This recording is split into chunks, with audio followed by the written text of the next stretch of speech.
Right breaking ని చూస్తున్నాం. AICC general secretary KC Venugopal ఇవాళ తెలంగాణకు రానున్నారు. లోక్సభ ఎన్నికల్లో అనుసరించాల్సిన వ్యూహాలు, సభలు, సమావేశాలు, అగ్రనేతల పర్యటనలపై పీసీసీ ముఖ్య నేతలతో కేసీ వేణుగోపాల్ చర్చించనున్నారు. సాయంత్రం 7 గంటలకు శంషాబాద్ నోవోటెల్ హోటల్లో పార్టీ నేతలతో సమావేశం కానున్నారు. తెలంగాణలో 17 లోక్సభ స్థానాలకు 14 స్థానాలను ప్రకటించిన కాంగ్రెస్ కరీంనగర్, ఖమ్మం, హైదరాబాద్ లోక్సభ స్థానాల్లో పెండింగ్లో పెట్టింది. ఇక కేసీ వేణుగోపాల్ రాకతో పెండింగ్లోని 3 స్థానాలపై ఓ క్లారిటీ రాబోతున్నట్లు సమాచారం.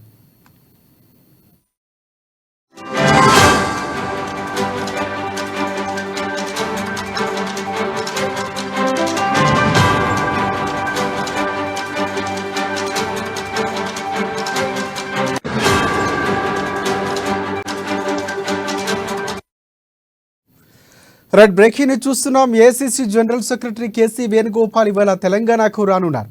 లోక్సభ ఎన్నికల్లో అనుసరించాల్సిన వ్యూహాలు, సభలు, సమావేశాలు, అగ్రనేతల పర్యటనలపై పీసీసీ ముఖ్య నేతలతో కేసీ వేణుగోపాల్ చర్చించనున్నారు. సాయంత్రం 7 గంటలకు శంషాబాద్ నోవోటెల్ హోటల్లో పార్టీ నేతలతో ఆయన సమావేశం కానున్నారు.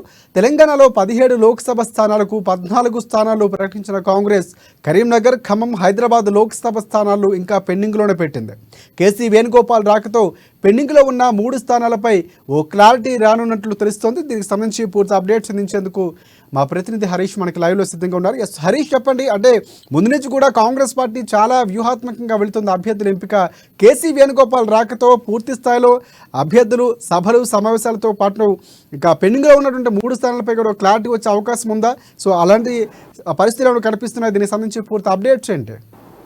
Right, thank you Rajasekhar. ఈరోజు కీలక భేటీ జరగబోతుంది. AICC general secretary KC Venugopal హైదరాబాద్కు రాబోతున్నారు. శంషాబాద్ సాయంత్రం నోవోటెల్ హోటల్లో ఈ భేటీ జరగబోతుంది. ప్రధానంగా ఆయన పీసీసీ ముఖ్య నేతలు, సీఎం రేవంత్ రెడ్డి, ఉప ముఖ్యమంత్రి బట్టి విక్రమార్కతో పాటు మంత్రులు, అలాగే ఇప్పటికే ప్రకటించిన 14 సెగ్మెంట్లకు సంబంధించి కూడా అభ్యర్థులు సమావేశంలో పాల్గొంటారు. ప్రధానంగా ఎన్నికలకు సంబంధించిన వ్యూహాలు కావచ్చు, ప్రచార కార్యక్రమాలు, 3 సెగ్మెంట్లకు సంబంధించి కూడా ప్రకటించేందుకు సిద్ధంగా ఉన్నారు. కాబట్టి సెగ్మెంట్లకు సంబంధించి కూడా చర్చించే అవకాశం కనిపిస్తుంది.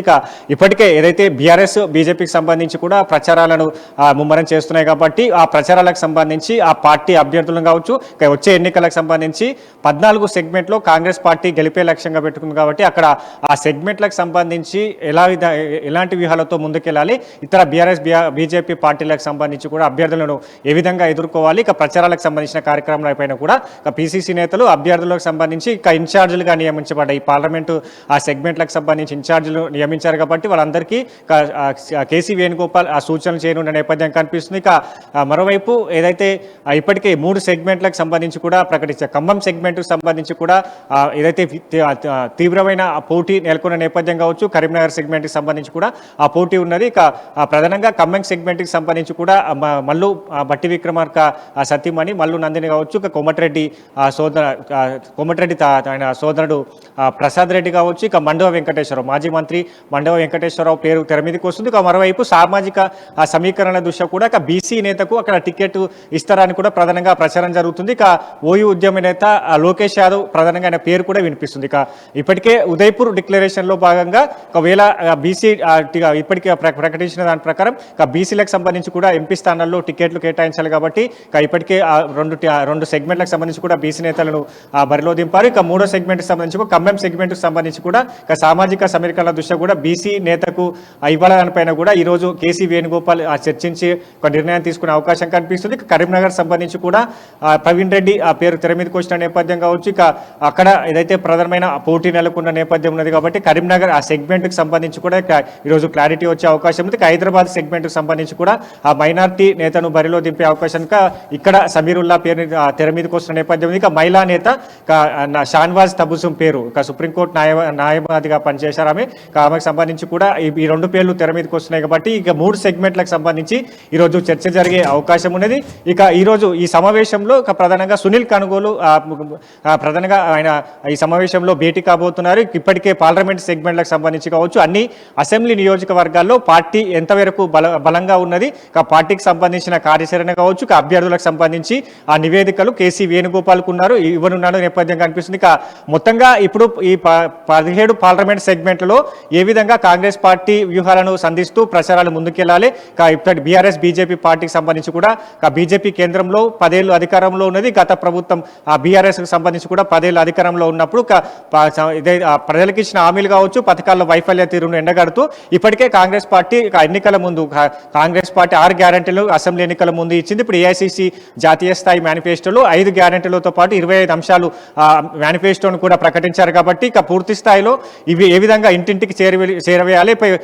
కాంగ్రెస్ ప్రభుత్వానికి సంబంధించి కూడా ఇప్పటికే 100 రోజుల పాలన కొనసాగుతున్నది. కాబట్టి ప్రజాపాలనలో ప్రజలు ఏ విధంగా ఉన్నారు, ప్రజలకు సంబంధించిన కూడా ప్రభుత్వం ఎలాంటి సంక్షేమ కార్యక్రమాలు చేసింది, ఇంటింటికి చేరవేసే విధంగా పూర్తిగా ఈరోజు వాళ్ళకు దిశానిర్దేశం చేరున్నారు. రాజశేఖర్ రైట్ హరీష్, ఇంకోటి ప్రధానంగా వ్యూహాలు, సభలు, సమావేశాలు ఇవన్నీ కూడా జరిగిన తర్వాత ఏమైనా అంటే అభ్యర్థులకు సంబంధించి ప్రకటన లేకపోతే ప్రెస్ మీట్ లాంటిది ఏమైనా నిర్వహించే అవకాశం కనిపిస్తుంది? ఎందుకంటే ఇటువైపు బీజేపీ కూడా మేనిఫెస్టో ప్రకటించే నేపథ్యం కనిపిస్తూ ఉంది. సో ప్రధానంగా 14 మంది అభ్యర్థులు, సీఎం రేవంత్ రెడ్డి అందరూ వస్తున్న నేపథ్యంలో కీలక అంశాలు చాలా వరకు ప్రస్తావించే అవకాశం కనిపిస్తుంది. రూట్ మ్యాప్లు కానీ లేకపోతే ఎక్కడెక్కడ సభలు, సమావేశాలు నిర్వహించాలి, అతిథులకు సంబంధించి కూడా ఇలాంటివన్నీ కూడా చర్చలో వచ్చే అవకాశం ఏమైనా కనిపిస్తుందా? దీనికి సంబంధించి ఒక క్లారిటీ అంటే అభ్యర్థులకు సంబంధించి క్లారిటీ ఏమైనా ఈరోజు మనం ఎక్స్పెక్ట్ చేయొచ్చు అంటారా? ఖచ్చితంగా ఇప్పటికే పలుమార్లు కూడా సిఈసి భేటీ జరిగింది. ఢిల్లీ వేదిక కూడా సెంట్రల్ ఎలక్షన్ కమిటీ భేటీ జరిగిన నేపథ్యం కావచ్చు. తెలంగాణకు సంబంధించి 17 సెగ్మెంట్ల పైన కూడా చర్చ జరిగింది. ఈ 3 సెగ్మెంట్లకు సంబంధించి ప్రధానమైన పోటీ నెలకొన్నది. కాబట్టి ఇక్కడ ముఖ్య నేతలు పట్టుబడుతున్న టికెట్ ఆశిస్తున్న నేపథ్యం కనిపిస్తుంది. కాబట్టి ఇక పూర్తిగా ఆ సెగ్మెంట్లకు సంబంధించి ముఖ్య నేతలు అక్కడ ఆ సెగ్మెంట్లకు సంబంధించిన కాంగ్రెస్ పార్టీ నేతలతో ఈరోజు కేసీ వేణుగోపాల్ వాళ్ళ అభిప్రాయాలు కూడా సేకరిస్తున్న నేపథ్యం అనేది. అభిప్రాయాలన్నింటినీ కూడా ఏఐసీసీకి పంపించే నేపథ్యం కనిపిస్తుంది. ఈ రోజు లేదా రేపు ఆ 3 సెగ్మెంట్లకు సంబంధించి కూడా ప్రకటించే అవకాశం కనిపిస్తుంది. మొత్తంగా ప్రచారాలకు సంబంధించి కూడా కాంగ్రెస్ పార్టీ ముమ్మరం చేయాలని భావిస్తున్న నేపథ్యంలో ఇప్పటికే వచ్చే అంటే 18వ తేదీ కూడా నోటిఫికేషన్ రిలీజ్ అవుతుంది. కాబట్టి అభ్యర్థులకు సంబంధించి కూడా ఈ రోజు లేదా రేపు ప్రకటించే అవకాశం ఉంది. రేపటి సంబంధించి కూడా పెద్ద ఎత్తున బహిరంగ సభలకు సమాయత్తున నేపథ్యం కనిపిస్తుంది. ఇలా 21న ఆ భువనగిరి వేదిక కూడా చామల కిరణ్ కుమార్ రెడ్డికి సంబంధించి ఆ సెగ్మెంట్ కు నామినేషన్ వేయబోతున్న నేపథ్యం మీద అక్కడ బహిరంగ సభను నిర్వహిస్తున్న నేపథ్యం ఇక దానికి ప్రియాంక గాంధీని కూడా ఆహ్వానించే అవకాశం కనిపిస్తుంది. దాంతో పాటుగా మొత్తంగా 17 సెగ్మెంట్లకు సంబంధించి 50 పైగా కూడా బహిరంగ సభలను ఏర్పాటు చేయబోతున్నారని పీసీసీ భావిస్తున్న నేపథ్యంలో అక్కడ అగ్రనేతల పర్యటనలు కావచ్చు. రాహుల్ గాంధీ, సోనియా గాంధీతో పాటుగా మల్లికార్జున ఖర్గే వీళ్ళంతా అగ్రనేతల పర్యటనలు ఉండబోతున్న నేపథ్యం. ఆ పర్యటనలకు సంబంధించి కూడా ఎవరెవరు ఎక్కడ పాల్గొంటారని పైన కూడా ఈరోజు ఆ కేసీ వేణుగోపాల్ సమావేశంలో చర్చకు లేవనైతే అవకాశం కనిపిస్తుంది. మరోవైపు సీఎం రేవంత్ రెడ్డికి సంబంధించి కూడా రోడ్ షోలు పూర్తిగా 50 బహిరంగ సభల్లో రేవంత్ రెడ్డి పాల్గొనాలి. కాబట్టి ఎక్కడెక్కడ రోడ్ షోలు నిర్వహిస్తారు, ఏ బహిరంగ సభలో పాల్గొంటారని పైన కూడా పూర్తిగా ఈరోజు షెడ్యూల్ ఖరారయ్యే అవకాశం కనిపిస్తుంది. బహిరంగ సభలు, ప్రచారాలు 3 సెగ్మెంట్లకు సంబంధించి కూడా ప్రధానంగా ఈరోజు కీలక భేటీ జరగబోతుంది. ఈరోజు సాయంత్రం తర్వాత కూడా ఏ క్షణంలో కూడా ఈ 3 సెగ్మెంట్లకు సంబంధించి కూడా అభ్యర్థులను ప్రకటించే అవకాశం అయితే ఉంది. Right thanks for updates Harish.